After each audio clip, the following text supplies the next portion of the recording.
Olá pessoal, bem-vindos a mais um 5 Minutes PM Podcast. Hoje eu quero falar um pouquinho sobre os sinais vitais de um projeto. Eu estava trocando alguns e-mails recentemente para discutir sobre o que era importante ser controlado num projeto, etc.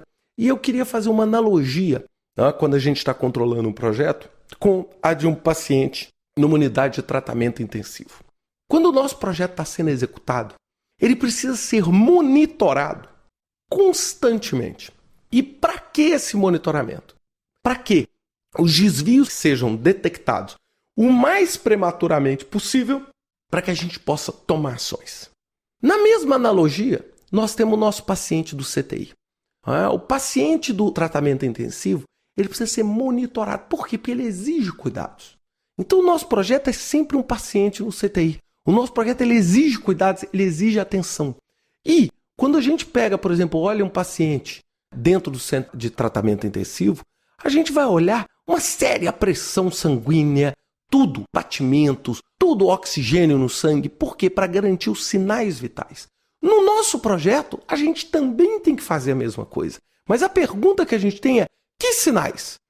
Que sinais? No nosso paciente, a gente mede o batimento cardíaco, a pressão sanguínea, o oxigênio no sangue, a respiração. E no nosso projeto, quais seriam esses sinais vitais que poderiam nos indicar que alguma coisa está dando errado? Aí eu entro classicamente na gestão de prazo e na gestão de custo. Por quê? Eu sou um dos maiores críticos das pessoas que gerenciam projeto gerenciando prazo.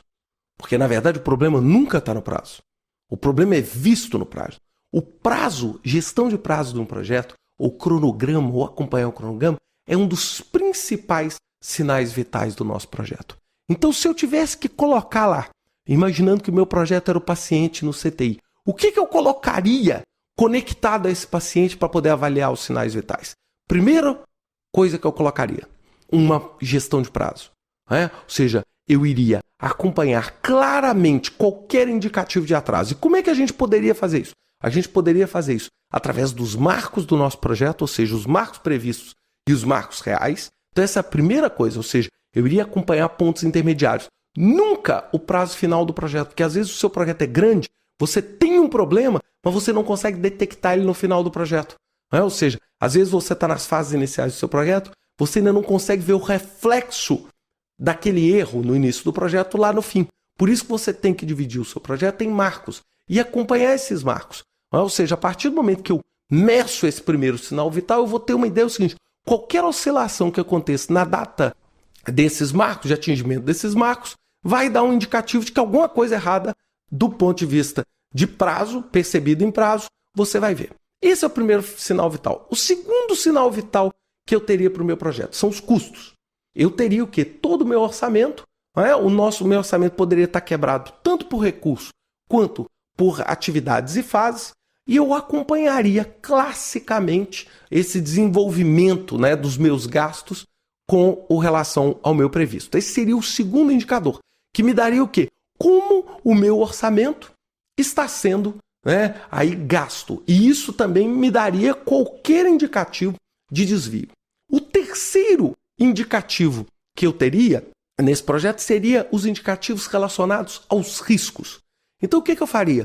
Eu, no planejamento, faria uma lista inicial de riscos, qualificaria e quantificaria esses riscos, desenvolveria respostas para esses riscos e iria fazer um monitoramento. Ou, por exemplo, percentual de riscos que eu identifiquei que se concretizaram, percentual de novos riscos que apareceram. E baseado nesse mix de indicadores de risco, eu queria saber o seguinte: o meu projeto está caminhando para um cenário que minimiza as ameaças e aumenta as oportunidades, ou para um cenário que está só aumentando as minhas ameaças e diminuindo as minhas oportunidades? Isso pode ser feito matematicamente. Você pode, por exemplo, estratificar seus riscos por grau, riscos extremos, riscos muito altos, riscos altos, médios, baixos e muito baixos. E você pode monitorar mês a mês quantos por cento dos riscos identificados estão dentro de cada fator. Você pode também somar isso aos indicadores de novos riscos. Você pode somar isso ao indicador seguinte: risco que se tornou problema. Ou seja, riscos que aconteceram, porque o risco ele é sempre algo que existe a dúvida. esse risco ou ele vai virar um problema ou ele não vai virar nada. Então você pode monitorar. Então esse terceiro sinal vital, que são os riscos do meu projeto, eu também monitoraria fortemente. O quarto e último risco que eu monitoraria era a comunicação.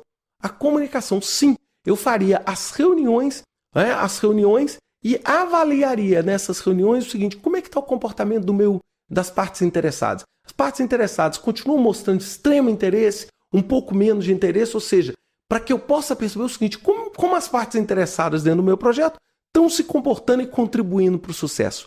Com esses 4 sinais vitais, eu certamente vou ter um alarme antecipado no caso de qualquer problema.